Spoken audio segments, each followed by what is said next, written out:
Ethan Carter had always believed that being a real man meant carrying everything alone, not because anyone told him directly, but because life had shown him that weakness had consequences. Growing up in a small apartment with peeling paint and unpaid bills, he had watched his father disappear under pressure, leaving behind nothing but silence and debts. His mother worked herself into exhaustion, and Ethan, even as a boy, learned that emotions were luxuries they couldn't afford. So he became steady, reliable, quiet. By 26, Ethan was working as a senior accountant in one of the largest corporate groups in the city, Arden Group, a name that carried weight, power, and fear. People whispered about the three brothers who owned it. They called them the Alpha Trio, not just because of their dominance in business, but because of the way they commanded every room they stepped into. Lucas Arden, the eldest, cold, precise, and unreadable. Noah Arden, the middle one, sharp-tongued, observant, always smiling in a way that made people uneasy. And Liam Arden, the youngest, quiet, intense, the kind of man who didn't speak much but saw everything. Ethan had no reason to interact with him directly. He preferred it that way. Numbers made sense. People didn't. But life had a way of shifting, without warning. It started with a late evening. The office was nearly empty. Lights dimmed, the hum of computers the only sound left. Ethan sat alone, finishing a report that had to be submitted before morning. He rubbed his tired eyes, unaware that he was no longer alone. "You're still here." The voice was low, calm. Ethan looked up and froze. Liam Arden stood by the glass wall, hands in his pockets, watching him like he had been there for a while.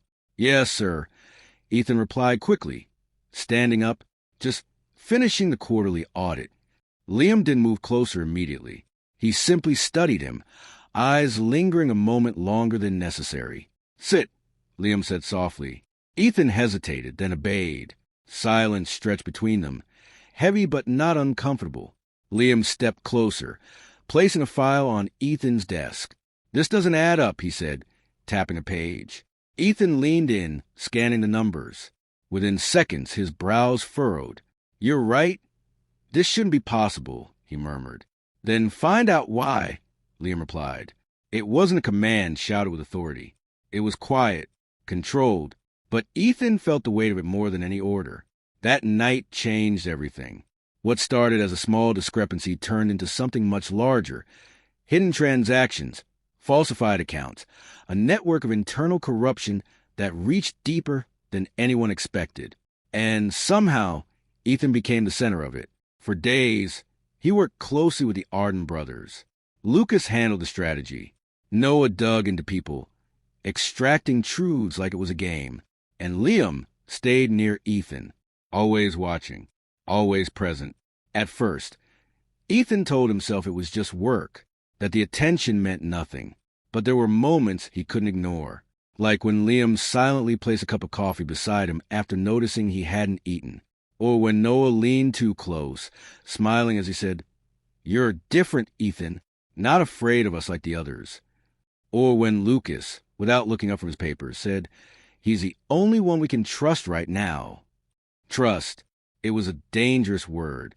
Ethan had spent years building walls to survive. And now, without realizing it, those walls were beginning to crack. Weeks passed. The investigation reached its peak. One night, everything collapsed. Ethan found the final piece of evidence, a name that tied everything together. But before he could report it, the office lights went out. Darkness swallowed the room. His heart pounded as footsteps echoed behind him. "Ethan!" It was Noah's voice. Relief washed over him. Too quickly. "Don't move," Noah said, but there was something different in his tone, something serious. Then Lucas's voice followed, sharper than usual. "We have a problem." And Liam didn't speak, but Ethan felt him. Close, too close. The next moments blurred together. Security breaches, a confrontation, voices raised in ways Ethan had never heard before. The truth was uglier than expected, and it came with consequences. By the time the police were involved, by the time everything settled, Ethan was no longer just an employee. He had become part of their world. And that was where things started to change in ways he couldn't explain. It began subtly. Exhaustion that didn't go away. a strange sensitivity to smells, moments where his body felt unfamiliar. At first, he ignored it. He had always ignored pain. But this wasn't pain. It was something else. Something that didn't make sense. Until one morning, standing alone in his apartment, staring at a test result that his trembling hands could barely hold, his world stopped. Positive. Ethan laughed. A hollow, broken sound. That's not possible. But the result didn't change. Days later, sitting in a private office across from the three most powerful men in the city, Ethan finally said the words he didn't even understand himself. I'm pregnant. Silence. For the first time, Lucas looked shocked. Noah didn't smile. And Liam stepped forward slowly, eyes locked on Ethan, as if the world had narrowed down to just him. Say that again, Liam said quietly. Ethan swallowed, his voice barely steady. I'm pregnant. The room felt too small, too heavy. No one laughed. No one denied it, because deep down, they all knew something had changed between them, something none of them had fully understood, until now. And Ethan, who had spent his entire life learning how to carry everything alone, was about to face something no one could carry by themselves. But the real question wasn't how this happened. It was, who would stay when everything started to fall apart? The silence in the room didn't break. It shifted, not into disbelief, but into something heavier, something real. Ethan could feel it in the way none of them spoke right away. No denial, no anger, just the weight of truth settling in piece by piece. Lucas was the first to move. He walked toward the window, his back to them, his usual control barely holding together. We need facts, he said, his voice tight. Medical confirmation. No assumptions. Noah exhaled slowly, running a hand through his hair. For the first time since Ethan had known him, there was no smirk, no teasing edge, just raw thought. It's not just about facts anymore, Lucas. Then there was Liam. He didn't look away, not even once. His gaze stayed fixed on Ethan, steady, grounding, but intense enough to make Ethan's chest tighten. Are you okay? Liam asked. Not is it true. Not how. Just that. Ethan blinked, caught off guard. His fingers tightened around the edge of the chair. I don't know, he admitted, and that was the most honest thing he had said in years. The hospital confirmed it. Every test, every scan, every impossible detail. There was no mistake. Ethan Carter, who had spent his whole life trying to fit into a definition of strength, was carrying life inside him, and the father, that truth didn't come easily. It surfaced in fragments. Memories of long nights, blurred emotions, moments where boundaries had softened without anyone fully acknowledging it. The tension, the closeness, the way all three brothers had been drawn to him, and he to them. It wasn't simple. It wasn't clean. But it was real, and somehow impossibly, the child belonged to all three of them. I won't let this turn into a scandal.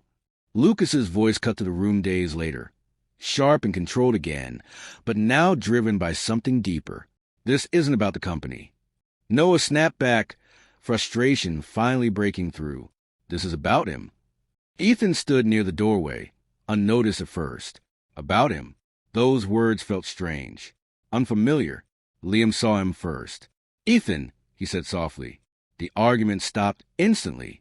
3 pairs of eyes turned toward him, not as bosses, not as powerful men, but as something else entirely.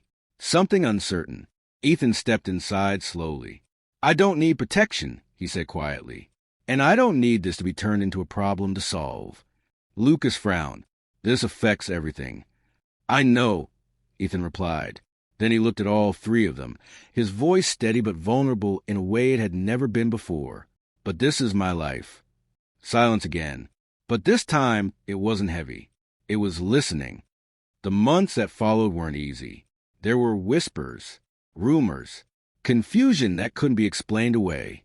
Ethan left the main office, choosing to work privately instead, not because he was hiding, but because he needed space to understand himself. And for the first time in his life, he didn't do it alone. Lucas showed up in quiet ways, handling legal complications, shutting down any threat before it could reach Ethan. He never said much, but his presence was solid, dependable, like a wall that refused to fall. Noah brought something different. Laughter when Ethan forgot how. Conversation when silence became too loud. He never pushed, never forced, but he stayed in his own way, making sure Ethan never felt invisible. And Liam was always there. Not loudly, not dramatically. Just there, sitting beside him during appointments. Walking with him when the nights felt too long. Holding his hand once, just once, when Ethan thought he might break. And that was enough. You don't have to be strong all the time. Liam's voice was quiet that night as they sat on the balcony of Ethan's apartment. The city stretched out below them, alive and distant. Ethan let out a small breath. I don't know how not to be. Liam looked at him, something soft in his eyes. Then learn. Ethan turned slightly. How? Liam didn't answer right away. Instead, he reached out, placing a hand over Ethan's. By letting someone stay when you're not. That simple. That terrifying. That real. The day everything changed again was quiet. No chaos. No drama. Just a hospital room filled with soft light and steady breaths. Ethan lay there, exhausted, but alive in a way he had never felt before. And when he heard it, the small, fragile cry, something inside him broke open, not in pain, in release. Tears slipped down his temples as he looked at the tiny life placed in his arms. 3 small heartbeats. Triplets. Perfect. Impossible. Real. Lucas stood at the foot of the bed, silent, but his eyes said everything he couldn't. Noah wiped his face quickly, pretending he wasn't emotional. And Liam stepped closer, his hand resting gently on Ethan's shoulder. You did it, he whispered. Ethan shook his head weakly, a small, tired smile forming. No, we did. Life after that wasn't perfect. It wasn't easy, but it was full. The world didn't suddenly understand them.